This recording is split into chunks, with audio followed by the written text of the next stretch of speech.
वाक्षी के द्वारा बताए गए कोई भी विचार वाक्षी के संस्थापक की व्यक्तिगत सोच है। इन विचारों को किसी भी सरकारी एवं गैर सरकारी संस्थान द्वारा प्रमाणित नहीं किया गया है। कृपया विचारों को अमल में लाने से पहले अपने नज़दीकी चिकित्सक से परामर्श अवश्य लें। भारत वंदे मातरम। वंदे मातरम दोस्तों, वाक्षी के समृद्ध भारत विजन के अंतर्गत मैं वरुण कुमार आपका हार्दिक अभिनंदन करता हूं। पिछले 5 साल से हम कोशिश कर रहे थे कि पानी को आपके घर में पहुंचने वाला जो जल है उसको कैसे सुरक्षित कर सकें, इसके ऊपर हमें शोध करना चाहिए। रिसेंटली हमने एक वीडियो बनाई थी, उसको अगर आपने नहीं देखा है तो डिस्क्रिप्शन में जाके आप उसे देखिएगा, जिसमें हमने इस कॉन्सेप्ट के बारे में विस्तार से बात करी है कि इसको हमने क्यों चुना है। आज की इस वीडियो में शॉर्ट संक्षिप्त रूप से जानते हैं कि कौन से 3-4 स्टेप्स मेरे घर में करे जा रहे हैं पानी से संबंधित समस्या को रोकने के लिए, ताकि हमारे बच्चे जो है वो सुरक्षित हो सकें। अगर आपको लगता है कि ये कॉन्सेप्ट अच्छा है और इसका अमल आप भी करना चाहें तो आप कर सकते हैं। हालांकि ये किसी के द्वारा अभी तक प्रमाणित नहीं है। मेरे द्वारा मुझे लगता है कि जितनी चीज़ें अभी तक जो मार्केट में मिल रही हैं वो मेरे बच्चों के लिए सुरक्षित नहीं है, तो अपनी समझ के अनुसार हम कुछ अच्छा विकसित करने की कोशिश कर रहे हैं। आपको भी ठीक लगे तो आप भी इसे अमल में लेकर आ सकते हैं। तो बेसिकली कॉन्सेप्ट क्या है, जैसा मैंने पिछली वीडियो के अंदर बताया, इस कॉन्सेप्ट को चुना गया है। ये एक बेसिक फ़िल्टर सिस्टम है जो मार्केट में आपको मिल सकता है, अच्छी कंपनियां भी देती हैं। हमने इसको इसलिए चुना है बिकॉज हम एक ऐसी कंपनी के साथ में टाई अप करना चाहते हैं जो हमारी कल को सुने और हमारे हिसाब से और ज़्यादा इसके ऊपर, क्योंकि इन चीज़ों के ऊपर ज़्यादा रिसर्च नहीं कर रही कोई भी कंपनी, केवल मार्केट में बेच रही है, तो इसके ऊपर रिसर्च करके और ज़्यादा इससे अच्छा सिस्टम हमारे परिवारों के लिए कल को विकसित करे। तो मैंने इस कंपनी को चुना और इस कंपनी के सिस्टम को मैं लेकर आ रहा हूँ। तकरीबन 2000 रुपये का ये बेसिक फ़िल्टर सिस्टम होता है। अंदाज़ा बड़ी बड़ी कंपनियों का, काफ़ी अच्छी कंपनियों का भी आता है। अगर मेरे हिसाब से उनका मैं जानता नहीं कि उन्होंने क्या लगाया है। इस कंपनी के सिस्टम के ऊपर हमने रिसर्च करके नीचे वीडियो लिंक में दिया हुआ है, क्या क्या इसमें लगा हुआ है उसके अंदर बताया हुआ है। तो ऐसा एक सिस्टम जो है मैं अपने घर में लगाने वाला हूँ। तो जो मेरे यहाँ पे नॉर्मल टैप वाटर आता है, मैं अपने घर के अंदर आरओ सिस्टम को नहीं लगा रहा हूँ। नॉर्मल जो सप्लाई वाटर आएगा वो उपयोग होगा, उसको इसमें डाला जाएगा। डालने के बाद में इस पानी को जब फिल्टर होगा तो फिल्टरेशन के बाद इस पानी को डाला जाएगा मटके के अंदर। तो जो मटका है जो अच्छी मिट्टी का बना हुआ है, ये वाक्षी के पास में सिस्टम भी अवेलेबल रहते हैं, मटके हम पिछले 5 साल से आपको प्रोवाइड ही कर रहे हैं। तो उस मटके में इस पानी को डाला जाएगा। अब वो मटके का पानी जो है वो पूरा दिन पिया जाएगा। मतलब पानी पहले इसमें से फ़िल्टर होके निकला, इस फिल्ट्रेशन वाले पानी को हमने किस में डाला, मटके के अंदर डाल दिया, और मटके में डालने के उपरांत तो उस पानी को पूरा दिन ग्रहण किया गर्मियों में। सर्दियों में उसी मटके के पानी को थोड़ा थोड़ा गर्म कर करके पिया।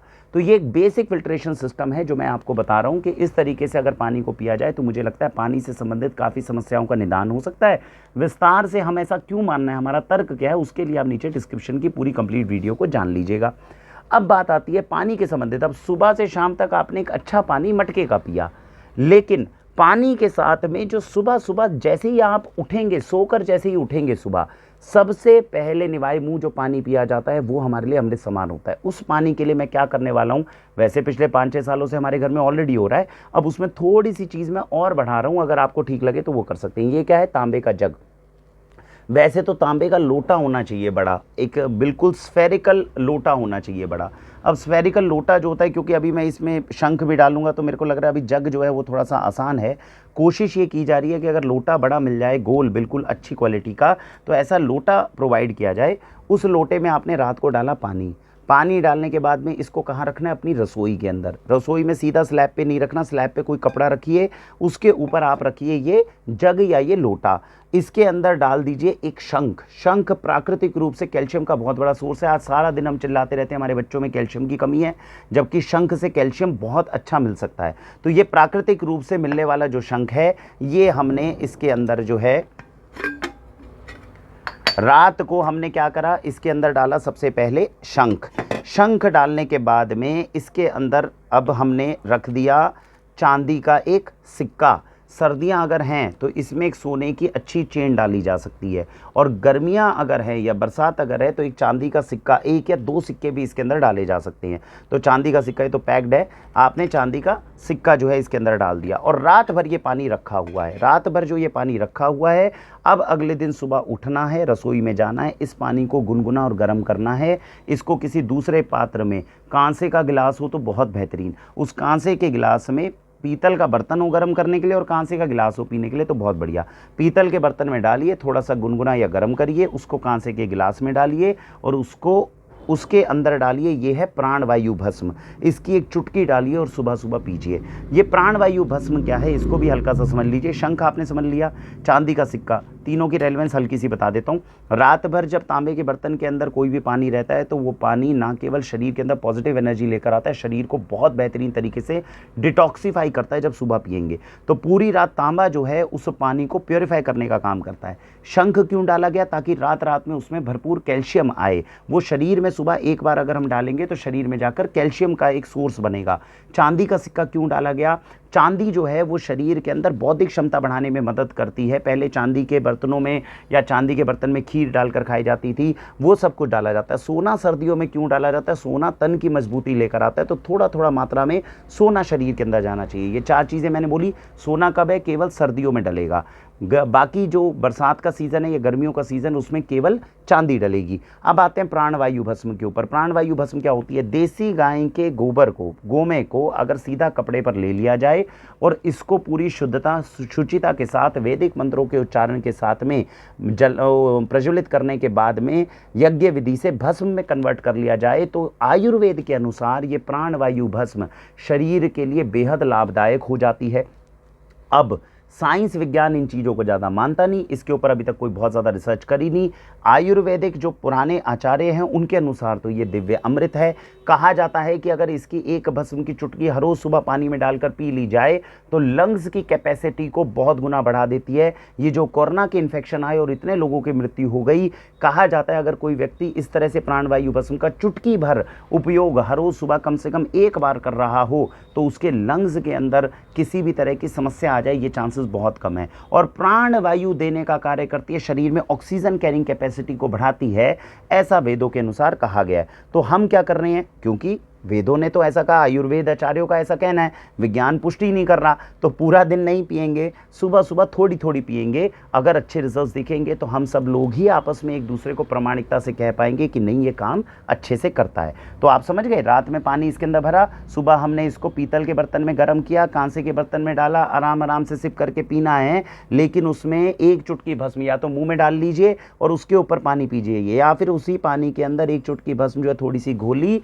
वैसे तो कहा जाता है थोड़ा सा ज़्यादा डाल लीजिए, लेकिन हम चुटकी चुटकी से शुरू करेंगे।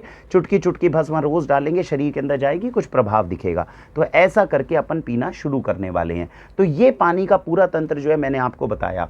इस फिल्ट्रेशन को, इसको चुनने का एक और छोटी सी बात बता देता हूँ। इसको चुनने का सबसे बड़ा रीज़न ये है, इस वक्त आपके घर के अंदर पानी कहाँ से आएगा। सीधा सप्लाई का पानी पियोगे तो बरसातों में सीवर की लाइन कनेक्ट होगी, बीमार पड़ने का डर है। आरओ का पानी पियोगे तो उसमें से मिनरल्स निकल जाएंगे, तो शरीर में से सारे मिनरल्स को लेके जा रहा है तो घुटनों को या जो शरीर है उसको ख़त्म करेगा। आप एल्कलीन वाटर जिसकी बात करते हो, जिसको आजकल 1.5 लाख की मशीनें लगाई जा रही है, क्या ये कल को शरीर के अंदर असर लेकर आएगा, इसकी प्रमाणिकता नहीं है। ऐसे ऐसे चक्कर के अंदर ही पिछले 40 साल पहले आरओ पकड़ाया गया था। तो मैं ऐसी चीज़ों को थोड़ा सा अवॉइड करता हूँ। ये एक बेसिक सिस्टम है जिसके इजाद 1835 में हुआ था, इंग्लैंड में हुआ था, और उसके बाद से एक बेसिक सिस्टम हमारे घरों में उपयोग हो रहा है। प्राकृतिक रूप से जो चीज़ें उपलब्ध हैं उनको डाला गया है और इससे पानी को फिल्टर किया जाता है।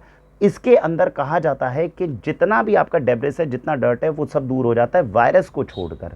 तो वायरस के लिए हमें लगता है अगर कभी आपको लगे कि बहुत ज़्यादा हमें सावधानी रखनी है तो इससे निकले पानी को उबालना चाहो तो उबाल सकते हो। अदरवाइज़ तो ये अपने आप में जो मैंने सिस्टम बताया है, मेरे हिसाब से 99% तक हम पानी को बहुत अच्छे तरीके से सुरक्षित करने में कामयाब हो गए हैं। फिर से अब रिपीट कर रहा हूँ, हल्का सा समझ लेंगे। अगर आखिरी में समझना है, पानी को आपने सप्लाई के वाटर को इसमें डाला, जो आपके घर में पीने का पानी आता है, उसमें से निकलने के बाद में गया आपके मटके के अंदर। जो मटके का पानी गर्मियों में डायरेक्ट पीना है पूरा दिन, सर्दियां हैं तो उसको गर्म करके पूरा दिन पीना है, थोड़ा थोड़ा करके। रात को आपने इस तांबे के बर्तन के अंदर नॉर्मल पानी को रखना है, जो सप्लाई का पानी आता है। इसके अंदर डालना है एक शंख, इसके अंदर डालना है एक चांदी का सिक्का गर्मियों में, सर्दियां हैं तो एक सोने की चेन साथ में डाल दीजिए। और इस पानी को सुबह पीतल के बर्तन में गर्म करके कांसे के गिलास में डालकर थोड़ी सी प्राणवायु भस्म डालकर पीना है। सुबह के समय ये पानी, पूरा दिन इसमें से जो मटके में निकला हुआ पानी है वो पीना है। अगर इतना हम कर लेते हैं, जो मेरे घर में उपयोग मैं कल से करना आरंभ कर रहा हूँ, आप सबके आशीर्वाद से अब इसका अच्छा इफेक्ट आएगा तो भी 2-4 साल बाद शायद आपको बता पाऊँ। नेगेटिव, अगर वैसे नेगेटिव आने की उम्मीद बहुत कम है, क्योंकि हमने बहुत ज़्यादा छेड़खानी नहीं करी है। एक बेसिक सिस्टम जो लॉजिक और तर्क के आधार पर है वो आपको बताने की कोशिश की है। आपको भी अच्छा लगे तो अपने परिवार के साथ में ये साझा करके, मुझे मेरे हिसाब से जो आरओ के सिस्टम से होने वाली बीमारियां हैं जिससे हम अभी जूझ रहे हैं, उससे बाहर निकला जा सकता है। थोड़ा प्रयोग हमने करने की कोशिश करी है, थोड़ा आप अपनी तरफ से कोशिश करें। भारत वंदे मातरम।